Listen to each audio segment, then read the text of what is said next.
Oh, sige. May katulong ka dyan? Ay, Kuya Gatcho, kunin yung anahaw na order niya. Asawa ko. Yo! Ay tatay. Ay boyit.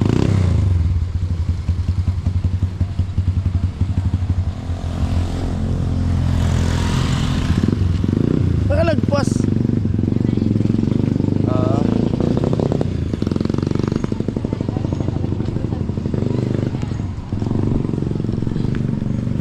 Ito na, dumating na.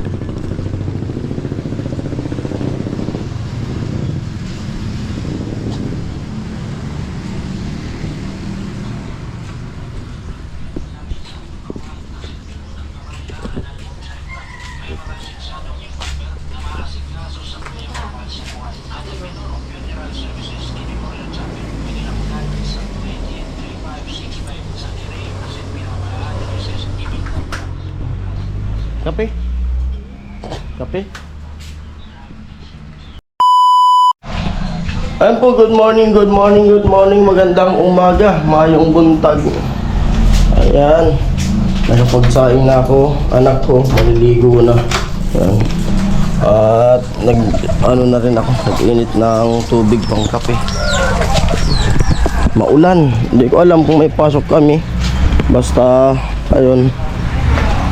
Pagkagising ko kasi kailangan mo na mag-ayos dito sa bahay para pumasok yung anak ko. Init ng tubig, pampaligo niya kasi malamig yung panahon ngayon dito. At magluluto na rin ako ng ulam niya. Kanina pa ako nagsaing. Ito, nakasaing na ako. Alas 5, nakasalang na ako ng kanin. Yung request niya sa akin na ulam niya ay Lucky Me at saka itlog, pipirituhin ko. Tapos kung may pasok, pagkaalis niya, ligo na rin ako paghatid ko sa kanya. Kaya yun, lagi tayong late. At may tira pa naman dito na ulam sa gabi. Grabe, tanda ko na tingnan.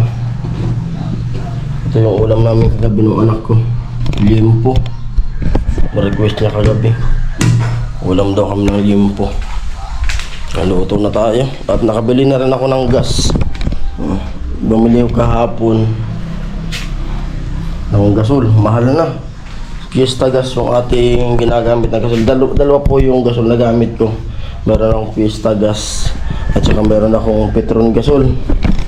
Ito kasi kaya naging dalawa yung ano ko, yung tangki ko kasi nung nagluluto-luto nga kami ng pannegosyong pritong manok. Kaya dalawa yung nabili ko noon para pag nauubusan yung isa, mayroon kaagad na reserba. Kaya naging dalawa yung tangki ko. Yan.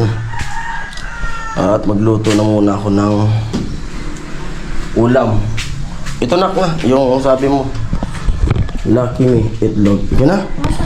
Oh, sige na. Yung tuwalya mo, hanapin mo kung saan mo nilagay kahapon. Baka doon. Ayun. Yan. Ayan, magluluto na ako. Ayan, pinainit ko na yung mantika. Ayan, tara, luto tayo. Luto tayo. Yung mga di pa nakakatesting ito, nakakatry. O, try nyo na. Lucky Me tsaka itlog pinaghalo.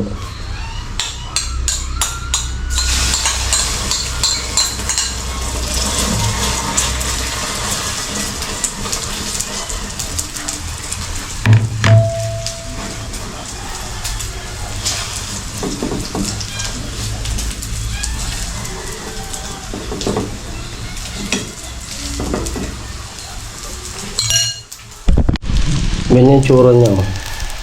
Tapos po yung mas masarap nito na inahalo na itlog, yung itlog sana sa itik. Ganyan lang siya. Mabilis lang gawin.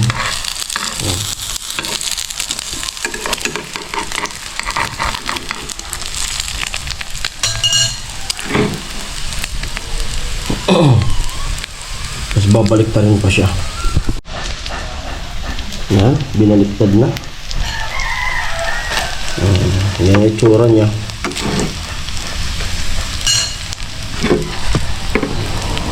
Napakasarap po niyan.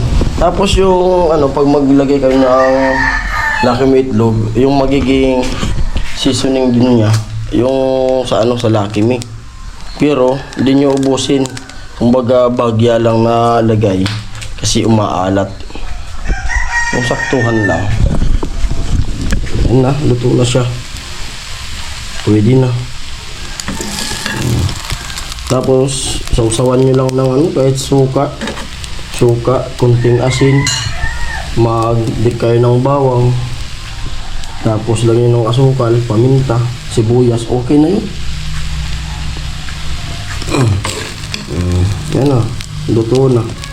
Luto-lutoy natin ng bagya. Nasa CR pa naman yung asawa, yung anak ko. Nasa CR pa. Maliligo. At ako nagtimpla na rin siya ng kape. Sibuyas, binigay sa akin ng tito ko. Galing Paranaque nung piyesta.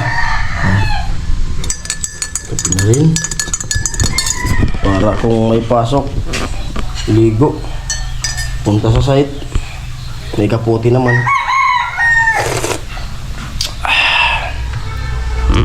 Yan ang sa akin. Maaga akong gumising, late akong pumasok. Siyempre may pamilya tayo. Pero kung wala, alam mo, binata ako, pagkagising ko, ligo, larga ka agad, punta ka agad doon. Kaso yun ang pagkakaiba, may pamilya ako. Ayan. Tapos wala namang ibang mag-aasikaso nito. Saka bukod sa may anak kami na nag-aaral, may binabantayan pa kami si Bianan. Kaya kailangan makainin din siya bago ko umalis. Ayan, luto na. Lipat na natin sa tasa.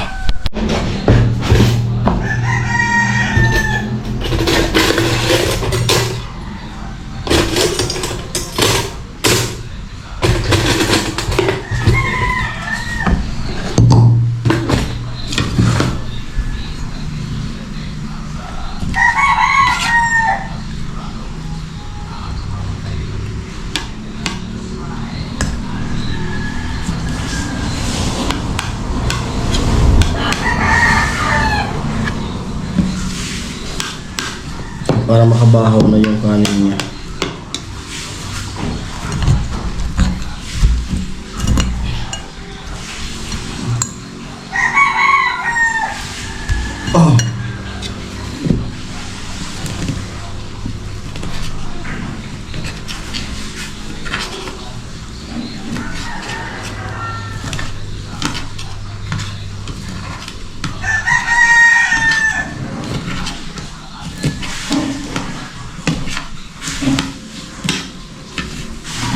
Siyempre kayo ba yan ang din?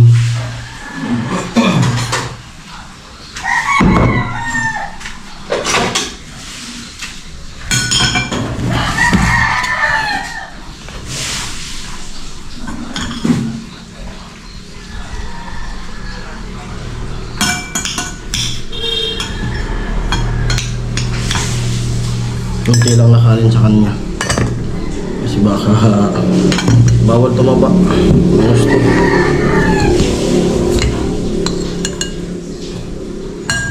Natin tumulong kay Bianan. Ito na.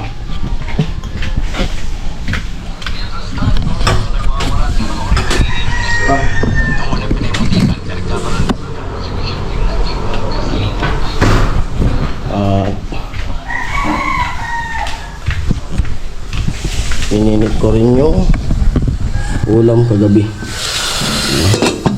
Baka masira.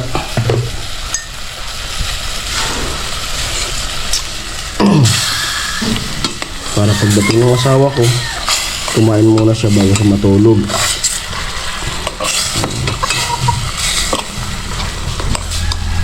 Itlog po yan.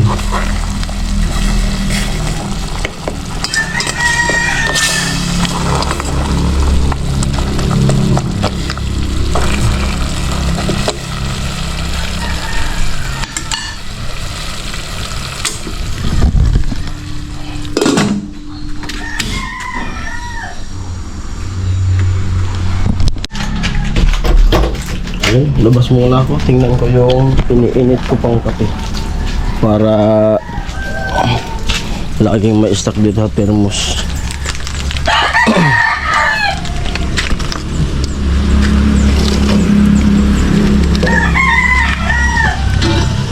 Yan, kumukulo na.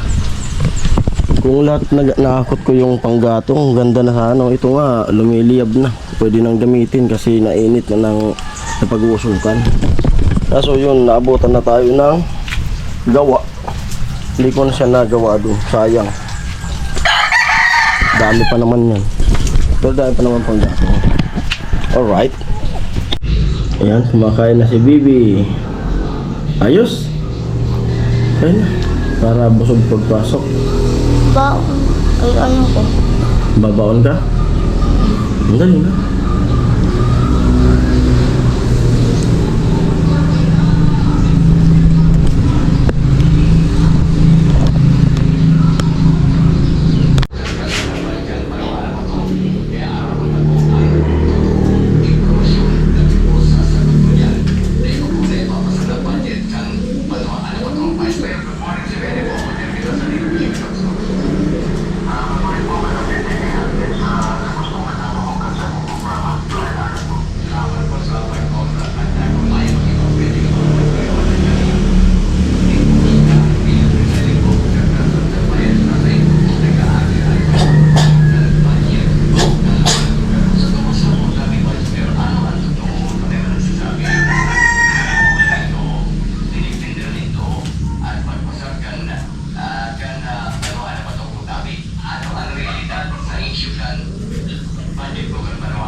Bago. Dapat yun po. Ha?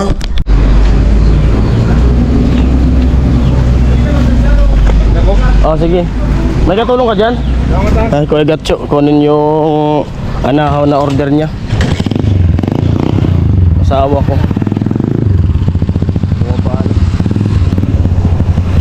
Yo! Ay, tatay. Ay, boyit.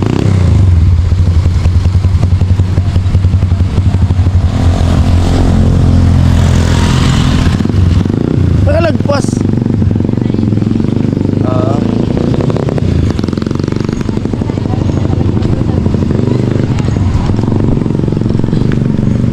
Ito na, dumating na.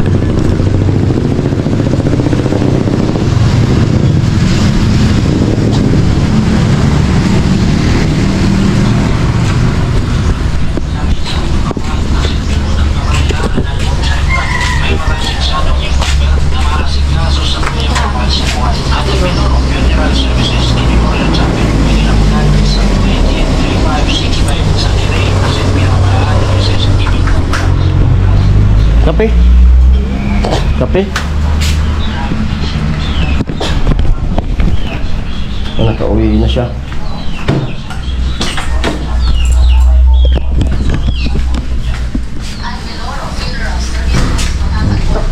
Huh? Ha?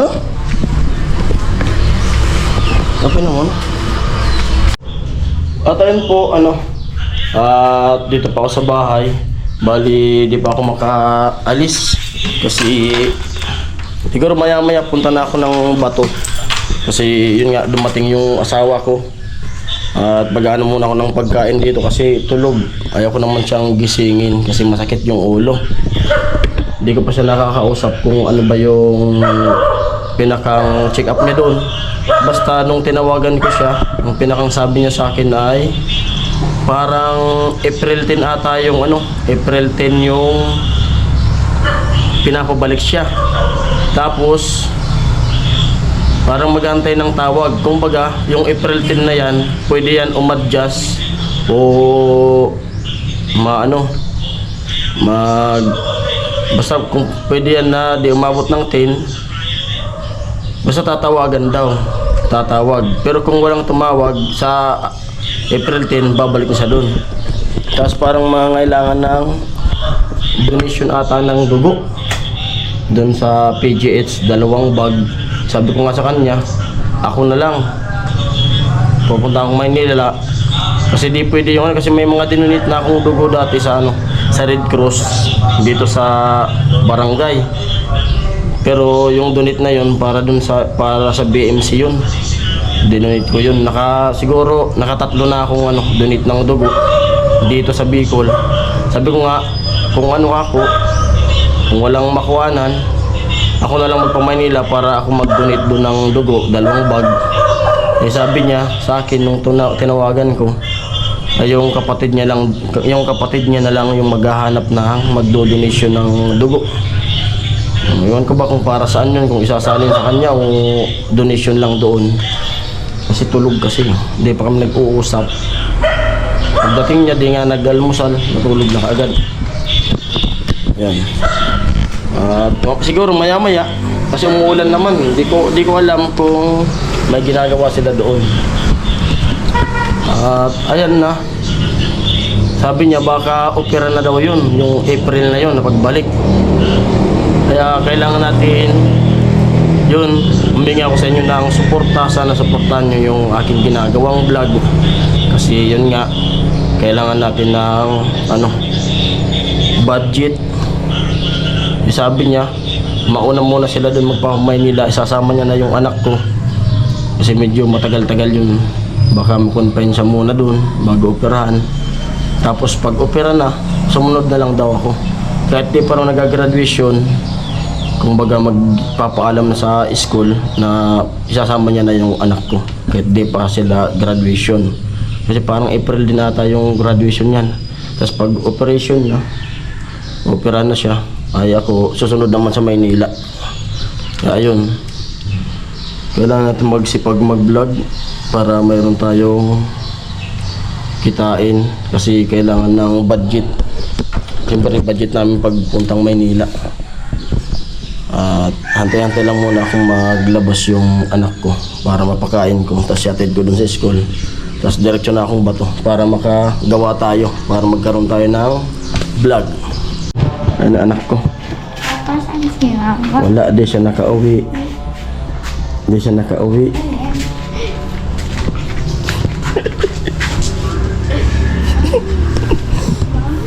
Huwag mong gisingin, masakit ulo niya. Bakit? Masakit ulo niya. Kasi pagod.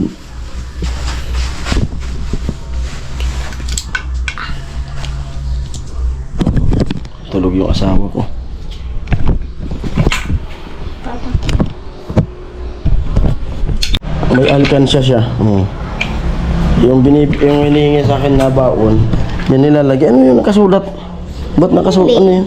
Tablet.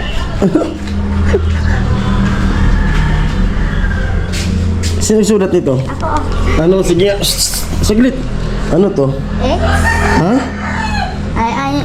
Ano basa mo dyan? Hindi. Ikaw nagsulat eh. Sinulat yan ni... Sino? Ay, yung grade 3 pa. Yung sinulat niya. Ano to? Ito, salamat. Saglit ko na. Yan, may nakalagay. Hailey Aliman. It's, ano to? Ha? It's for a new Tablet. tablet for me. Kailan mo ito sinulat? Gabi? Pambirang bata na to. Kaya pala siya nagpagawa siya sa lolo niya ng dun kay Papa. Dun sa Kasi para kung meron Papa ng namin. tablet, magbabakal ako. Ay, mag-youtube ako. Tingnan ka muna. Tapos Kasi gusto niya rin mag-vlog. Gusto niya mag-vlog. Sabi ko, bili ko na lang siya ng GoPro. Ay, ako, tablet lang. Tablet gusto mo? Gusto ko kasi kagaya alam Ano? Alambay ko yung stick man gumagalaw. Gumagalaw. At ngayon ko lang napansin, matagal na itong nakatayo dyan sa kwarto namin. Pag humingi ng pera, pag uwi, nilalagay. May laman na, oh. Tapos may nakalagay pala, oh. Hailey Aliman. It's for new tablet for me. Marunong ka pa na magsulat na? Ayos ah. Marunong ka. Mag-ipon. Baka mawala. Doon yun. Ang pangarap niya pala magka-tablet. Huwag maingay kasi tulog si mama mo. Ayoko kasi babakit ako sa'yo. Kaya nga. Hindi ko nga alam kung ano yung nakakala ko. Guhit-guhit lang yan. May nakalagay pala. Sorry, nakita ko na. Ano po ito? Ano? Sa kanya na tablet. Ay. Kain na. At yan po. Hanggang dito na lang yung vlog ko na to. At maraming salamat. Ayun, ikot na naman. Ikot na naman kasi yung tubig dyan sa Bacolod, dyan sa dinadaanan ay grabe na. Bahang-baha na raw sabi. Ayan po, salamat sa suporta nyo. Mga viewers, especially mga sponsor na tumutulong sa amin. Maraming salamat po sa inyo. Hindi ko na isa-isahin kayo kung sino man yung mga sponsor na tumutulong sa amin. Ay malaking tulong po yun. At lubos po ako nagpapasalamat sa inyo. Kasi ito na, tinulungan nyo kami simula hanggang sa yan na nga, ma-operan na yung asawa ko. At thank you. Maraming salamat po sa inyong lahat. Ayan po. Bye-bye.